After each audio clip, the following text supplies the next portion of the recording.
Hello विद्यार्थियों, आज मैं बीए पार्ट थर्ड के लिए मैंने सोशल थॉट्स में इमाइल दुर्खिम को चुना है और उनके लाइफ स्केच एंड वर्क्स के बारे में मैं बताऊंगा।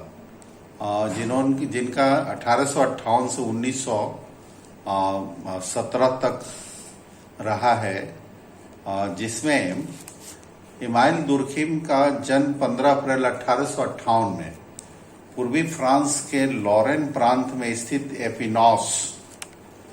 एपिनॉल नामक नगर में एक यहूदी परिवार में हुआ था। उनकी प्रारंभिक शिक्षा एपिनॉल के एक स्थानीय कॉलेज में हुई। एपिनॉल के कॉलेज से शिक्षा पाने के बाद दुर्खिम ने पेरिस के विश्वविद्यालय शिक्षण संस्था इकोल अकादमी में प्रवेश लिया। यही उनका संपर्क अनेक ऐसे प्रतिभावान छात्रों से हुआ जिन्होंने आगे चलकर फ्रांस के बौद्धिक जीवन में अपना विशेष योगदान किया। आरंभ से ही दुर्खिम की रुचि नैतिक सिद्धांतों और वैज्ञानिक विकास की उपलब्धियों में थी, जबकि इकोल अकादमी में फ्रेंच, लैटिन और ग्रीक दर्शन एवं साहित्य के अध्ययन पर अधिक जोर दिया जाता था। इसी कारण यहाँ दुर्खिम अपने शिक्षकों और सहपाठियों से कुछ अलग थलग पड़ गए। इसके बाद भी उन्होंने सन 1882 में इसी अकादमी से स्नातक की उपाधि प्राप्त की। इकोल अकादमी में इमाइल दुर्खिम का प्रोफेसर वुत्रोक्स के विचारों का बहुत अधिक प्रभाव पड़ा। दर्शन शास्त्रीय विचारधारा से हटकर वुत्रोक्स यह मानते थे कि किसी भी तथ्य का अध्ययन उसकी समग्रता के आधार पर ही किया जा सकता है, क्योंकि विभिन्न इकाइयों की अंतःक्रिया और सम्मिलन से ही एक नई वस्तु के रूप में समग्र का निर्माण होता है। वुत्रोक्स समाज को एक ऐसी सत्ता के रूप में देखते थे जिसकी व्याख्या मनोवैज्ञानिक या जैविकीय तथ्यों के आधार पर नहीं की जा सकती। वुत्रोक्स के प्रभाव से ही दुर्खिम ने सामाजिक यथार्थवाद, सोशल रियलिज्म तथा सामाजिक तत्व, सोशल फैक्ट जैसे सिद्धांतों की एक रूपरेखा बनाना आरंभ कर दी। सन 1882 में यहाँ से स्नातक की उपाधि लेने के बाद 1887 तक दुर्खिम एक सामान्य शिक्षक के रूप में काम करते रहे, क्योंकि विश्वविद्यालय स्तर पर कहीं भी समाजशास्त्र जैसे किसी विषय को मान्यता नहीं मिल सकी थी। इस बीच उन्होंने जर्मनी में जाकर अनेक सामाजिक विज्ञानों जैसे अर्थशास्त्र, मनोविज्ञान और सांस्कृतिक मानवशास्त्र का भी अध्ययन किया। जर्मनी के समाज वैज्ञानिकों से उन्हें यह समझने की प्रेरणा मिली कि नैतिकता का सामाजिक आधार क्या है तथा समाज विज्ञानों को किस तरह सामाजिक दर्शन से अलग किया जा सकता है। उन्होंने जर्मनी के समाजशास्त्रियों जैसे गुम्प्लोविच तथा सैफिल की रचनाओं पर जो समालोचनात्मक लेख लिखे, उनसे दुर्खिम के विचारों को मान्यता मिलना आरंभ हो गई। सन 1887 में दुर्खिम बॉर्डियॉक्स विश्वविद्यालय के दर्शन शास्त्र विभाग में प्रवक्ता के रूप में नियुक्त हो गए, लेकिन जल्दी ही समाज विज्ञानों के प्रति दुर्खिम की रुचि को देखते हुए इसी विभाग में समाज विज्ञान का पाठ्यक्रम भी आरंभ कर दिया गया। यह एक आश्चर्यजनक घटना थी, क्योंकि लगभग 10 वर्ष पहले इसी विश्वविद्यालय में दुर्खिम के समकालीन समाजशास्त्री एल्ड्रेफ स्पिनाच के शोध प्रबंध पर इसलिए आपत्ति की गई थी कि उन्होंने इसकी भूमिका में से अगस्त कॉम्ट के नाम को निकालना स्वीकार नहीं किया था। समाज विज्ञान का पाठ्यक्रम आरंभ होने के साथ ही दुर्खिम ने विभिन्न सामाजिक तथ्यों और घटनाओं पर समाजशास्त्रीय आधार पर विचार करना आरंभ कर दिया। सामान्य रूप से श्रम विभाजन को अर्थशास्त्र का विषय माना जाता है, लेकिन दुर्खिम ने श्रम विभाजन के कारणों और प्रभावों का सामाजिक आधार पर विश्लेषण किया। सन 1893 में उन्होंने फ्रेंच भाषा में समाज में श्रम विभाजन, the division of labour in society विषय पर अपनी पीएचडी की थीसिस प्रस्तुत की, इसके 2 वर्ष बाद ही उनकी पुस्तक समाजशास्त्रीय पद्धति के नियम the rules of sociological method के नाम से प्रकाशित हुई, जिसने समाजशास्त्रीय अध्ययन को एक नई दिशा देना आरंभ कर दी।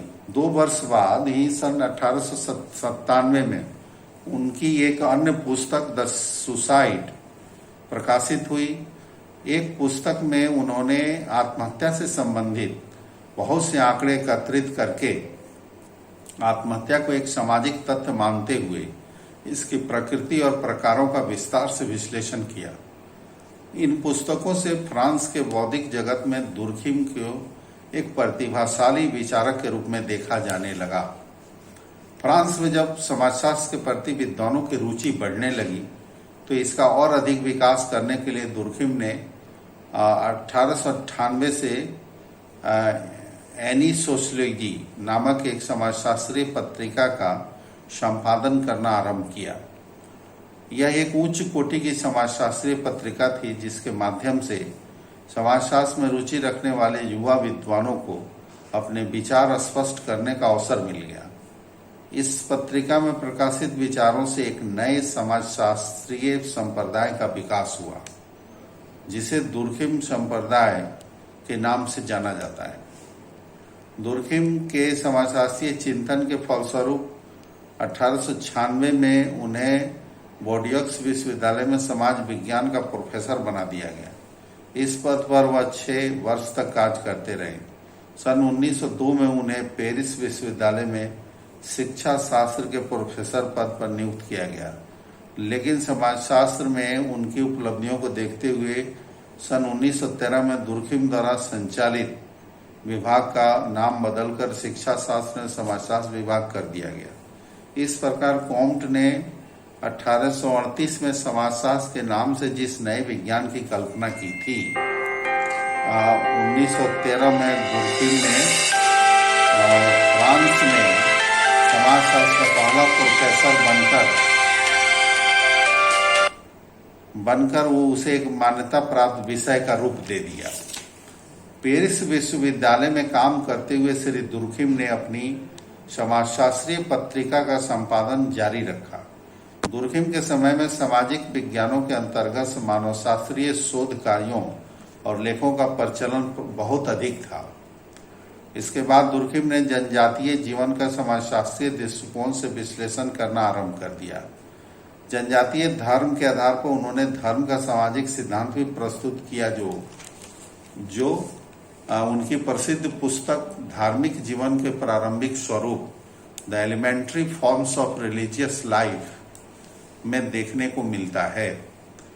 1915 में दुर्खिम के युवा पुत्र की युद्ध के मैदान में मृत्यु हो जाने से वह अंदर ही बहुत टूट गए।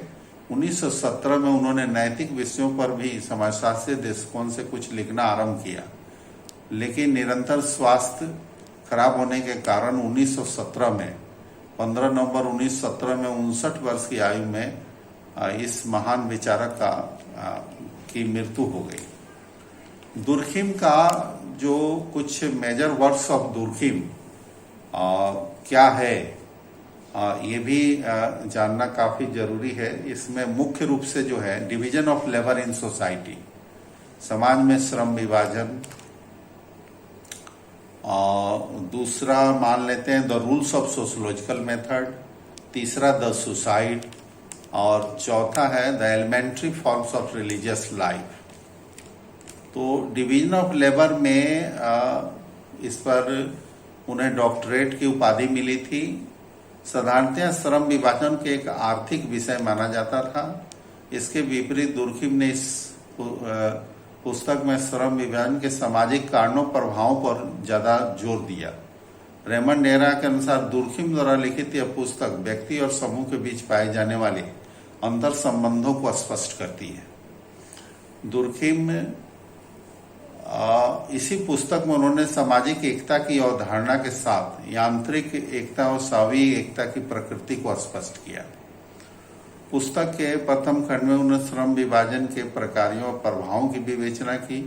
दूसरे खंड में सामाजिक कारकों पर प्रकाश डाला। सावी एकता को उन्होंने श्रम विभाजन के एक अनिवार्य परिणाम के रूप में स्पष्ट किया। अप्रत्यक्ष रूप से दुर्खिम के द्वारा प्रतिपादित सामाजिक विकास की प्रक्रिया के रूपरेखा की विवेचना भी इसी पुस्तक में की गई। इस तरह जो भी दुर्खिम का नेक्स्ट जो मैटर है वो मैं दूसरी क्लास में